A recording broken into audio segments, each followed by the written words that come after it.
तो नमस्कार दोस्तों, आज हम डिफेक्ट्स ऑफ टैबलेट्स के तीसरे पार्ट यानी क्रैकिंग और चिपिंग के बारे में आज आपको फुल डिटेल बताएंगे।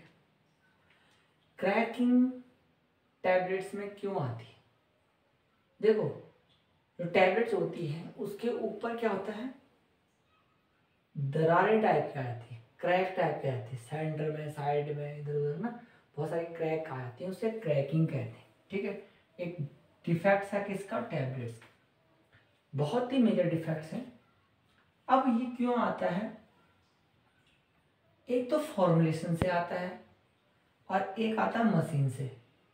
मतलब एक कंप्रेशन से पहले जब हमने ग्रेन्यूल्स बनाए होंगे उस दौरान फॉर्मुलेशन जो जो किया है हमने उसकी वजह से आएगा, और दूसरा जो है हो सकता हमने मशीन ढंग से सही नहीं की होगी, ढंग से लगाई ना हो, सेटिंग सही ना हो, कुछ भी हो सकता है उससे रिलेटेड। तो वो कौन कौन सी कॉज हैं जो आते हैं वो हम बताएंगे। सबसे पहले आता है लार्ज साइज ऑफ ग्रेन्यूल्स। यदि ग्रेन्यूल्स का साइज बड़ा है तो ग्रेन्यूल्स का साइज बड़ा होने की वजह से बीच में स्पेस बन जाता है उसके, और स्पेस बनेगा तो ऑटोमेटिकली है कि एयर घुसेगी, और ऐसी कंडीशन में उसके बीच में स्पेस बनने से वो क्रैक हो जाते हैं। ठीक, उसके लिए क्या करना पड़ेगा? रिड्यूस करना पड़ेगा ग्रेन्यूल्स को, या फिर फाइन्स को मिला करके, या फाइल्स को मिला सकते हो, या फिर जो है ग्रेन्यूल्स को जो है रिड्यूस कर सकते हो। तो दो रीजन इसके होते हैं। या उसके बाद टू ड्राई ग्रेन्यूल्स, बहुत ही ज़्यादा यदि ग्रेन्यूल्स ड्राई होगा तो वो ऑटोमेटिकली है कि वो ब्रिटल होगा। ब्रिटल होगा मतलब फट जाएगा, तो क्रैकिंग आ जाएगी उसमें। इसलिए उसके लिए क्या करते हैं, मॉइस्चर यूज़ करते हैं, या फिर प्रॉपर जो है उसमें बाइंडर यूज़ करते हैं, जिसकी वजह से हम क्रैकिंग की प्रॉब्लम को सॉल्व कर सकते हैं। तीसरा जो इसका कॉज आता है टैबलेट एक्सपेंशन, मतलब टैबलेट फैल जाती, फैलती मतलब हल्का सा उसका सिर्फ हल्का सा एक्सपेंशन हो जाएगी, विस्तार हो जाएगा, टैबलेट थोड़ा फैल जाएगी। तो उसके लिए क्या करते हैं, ड्राई ग्रेन्यूल्स को ऐड करके टैबलेट के एक्सपेंशन को रोका जा सकता है। ग्रेन्यूल्स कोल्ड, यदि बहुत ज़्यादा कोल्ड है तो कोई ज़्यादा ड्राई भी नहीं होना चाहिए और ज़्यादा कोल्ड भी नहीं होना चाहिए। यदि ज़्यादा ही कोल्ड होगा तो वो इजीली ब्रिटल हो जाएगा। तो इसलिए क्या करते हैं, एडिक्वेट टेम्परेचर मतलब जो है सामान्य तापमान पे उसको टैबलेट को कंप्रेस किया जाता है और क्रैकिंग की प्रॉब्लम को सॉल्व कर सकते हैं। मशीन से रिलेटेड क्या क्या होते हैं? देखो, जब टैबलेट इजेक्ट होती है और टैबलेट्स में एक्सपेंशन होगा, मैंने बताया पहले भी टैबलेट में एक्सपेंशन होता है ड्यू टू ईयर की वजह से कहीं ना कहीं उसके बीच में हल्की सी एयर आ जाती है, किसमें? डाई में। ठीक, और उस वजह से क्या होता है, जब इजेक्शन होती है टैबलेट उस टाइम पे उसमें जब टैबलेट इजेक्ट होकर बाहर निकलेगी तो क्रैक टाइप की टैबलेट निकलती है। इसलिए क्या करते हैं हम, इसको सॉल्व करने का तरीका क्या है कि ऐसे डाई हम यूज करें जो थोड़ा पतली हो। टैपर्ड डाई यूज करते हैं इसके लिए, टैपर्ड डाई जो पतली होती है, ऐसी डाई जिनका ग्रोव भी पतला होता है, उन डाई को हम इसमें यूज करते हैं ताकि एयर का इंट्रैपमेंट कम से कम हो और क्रैकिंग की प्रॉब्लम को दूर किया जा सकता है। अब एक और आता है deep concavity. Deep concavity, concave क्या होता है? अवतल सुना होगा, अवतल और उत्तल दर्पण सुना होगा। ये अवतल की तरह होते हैं, बहुत ही स्टैप से, मतलब साइड से उठा हुआ और बीच से बिल्कुल अंदर को अंदर जो है चिपटा हुआ। तो यदि वो कॉन्केविटी ज़्यादा होगी तो बीच तो उसका कॉन्केव ज़्यादा है, तो इस वजह से वहाँ हवा घुस जाएगी और ऐसी कंडीशन में इंजेक्शन के दौरान क्रैकिंग आए। इसके लिए क्या करते हैं, special take off blade use करते हैं। टेक ऑफ ब्लेड क्या करता है, टैबलेट को इजेक्ट करवाता है।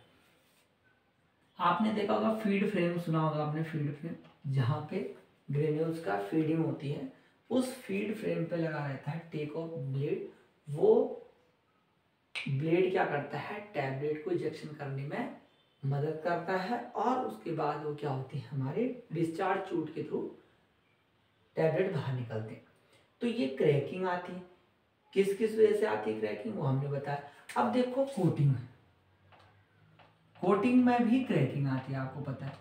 जब हम कोट करेंगे टैबलेट के बाहर, ठीक है ना, कोट करते हैं तो क्रैकिंग आती है। कारण क्या है, ओवरहीट। ओवरहीट इसका सबसे ज्यादा मुख्य कारण है। ज्यादा ही आपने हीट दे दी, इनलेट टेम्परेचर ज्यादा रखा और ओवरहीट कर दिया, उसको हीटिंग ज्यादा दे दी, तो क्रैकिंग की प्रॉब्लम आएगी, क्योंकि ब्रिटल हो जाएगा। दूसरी चीज है हाई मॉलिक्यूलर वेट, जिनका मॉलिक्यूलर वेट ज्यादा होता है, ऐसे पॉलीमर।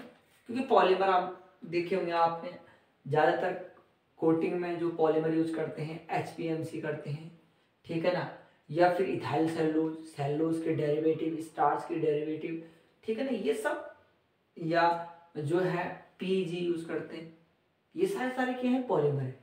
तो जो हाई मॉलिक्यूलर वेट के पॉलीमर हैं, वो वेट होने की वजह से उसमें क्रैक जल्दी हो जाते हैं, ठीक है ना। तो इसलिए हमें लो मॉलिक्यूलर वेट के जो है क्या लेने पड़ेंगे, पॉलीमर लेने पड़ेंगे, जिसकी वजह से वो हम इसकी प्रॉब्लम को दूर कर सकते हैं। या और एक लास्ट रीजन क्या है, या तो फॉर्मुलेशन आपने सही नहीं किया, मतलब फॉर्मुलेशन सही नहीं है कि भाई आपने जितना इथाइल सेलुलोज, HPMC या टैल्कम जो भी है, उसमें जितना डालना चाहिए वो फॉर्मुलेशन सही ही नहीं है, फॉर्मूला सही नहीं है। हमने इथाइल सेलुलोज बोला कि 5 mg डालना है तो डाल दे 10। इस टाइप से तो जो फॉर्मुलेशन से रिलेटेड भी होता है, उसका क्या होता है, क्रैकिंग की प्रॉब्लम आती है, और उसको हम सॉल्व कैसे कर सकते हैं, यदि फॉर्मूला को चेंज करके। अब हम दूसरा जो इसी का पार्ट है वो है चिपिंग। चिपिंग की प्रॉब्लम क्यों आती है,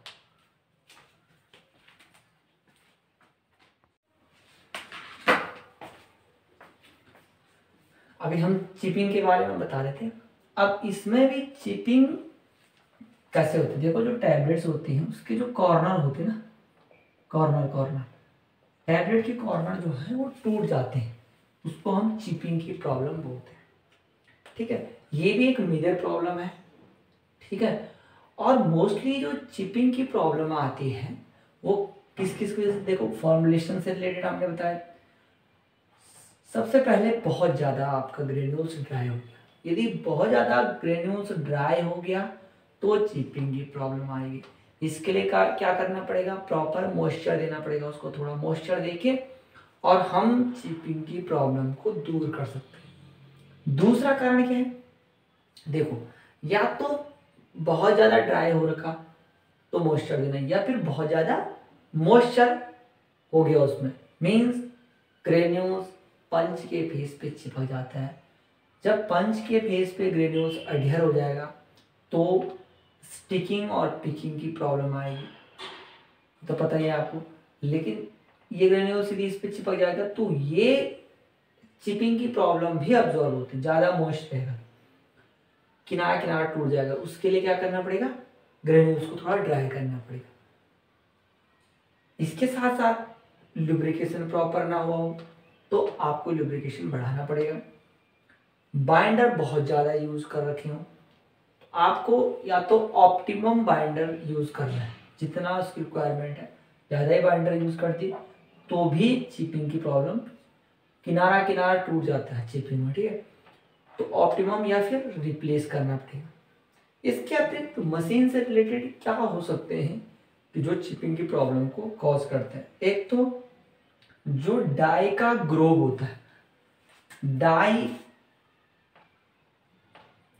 देखो ये कोई डाई है,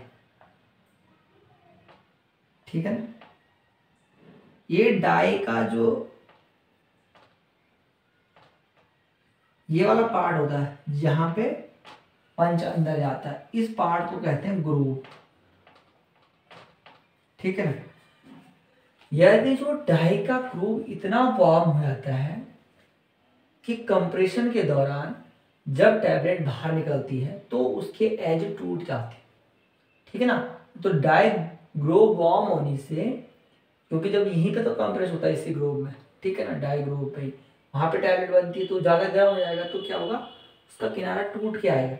इसके लिए क्या करते हैं, देखो या तो आपको पॉलिश करनी पड़ेगी डाई को प्रॉपर पॉलिश करनी पड़ेगी, या फिर रिप्लेस करके दूसरे डाई आप यूज कर सकते हैं। दूसरा जो इससे रिलेटेड होता है, मशीन से रिलेटेड जो पंच होता है, कई जो पंच हैं, ये पंच का जो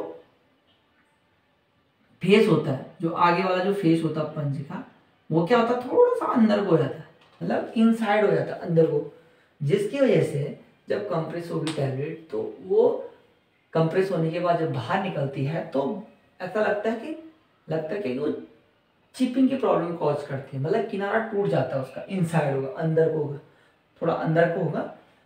उसके लिए क्या करना पड़ेगा, प्रॉपर पॉलिश करनी पड़ेगी हमें। पॉलिश से क्या कर सकते हैं हम, इसकी प्रॉब्लम को दूर कर सकते हैं। और डीप कॉनकेव के बारे इससे पहले मैंने क्रैकिंग में बताया, ज़्यादा ही कॉनकेव होगा पंच तो भी चिपिंग की प्रॉब्लम आती है। इसके लिए फ्लैट पंच यूज करते हैं, ठीक है, या तो डीप कॉनकेव की जगह हम स्टैंडर्ड कॉनकेव पंच यूज करें, ठीक है, और या तो उसकी जगह फ्लैट पंच यूज कर सकते हैं। लेकिन ज़्यादा ही डीप पंच कॉनकेव होंगे तो भी चिपिंग की प्रॉब्लम आएगी। इससे रिलेटेड यदि आपको कोई भी कहीं पे भी आपको क्रैकिंग और चिपिंग के बारे में कहीं पे भी आपको लगता है कि ये चीज़ हमने बताई ना हो, तो कृपया कमेंट बॉक्स में कमेंट करें। अगली वीडियो में हम उसको ज़रूर कवर करने की कोशिश करेंगे और हम उसे बताने की ज़रूर कोशिश करेंगे। धन्यवाद।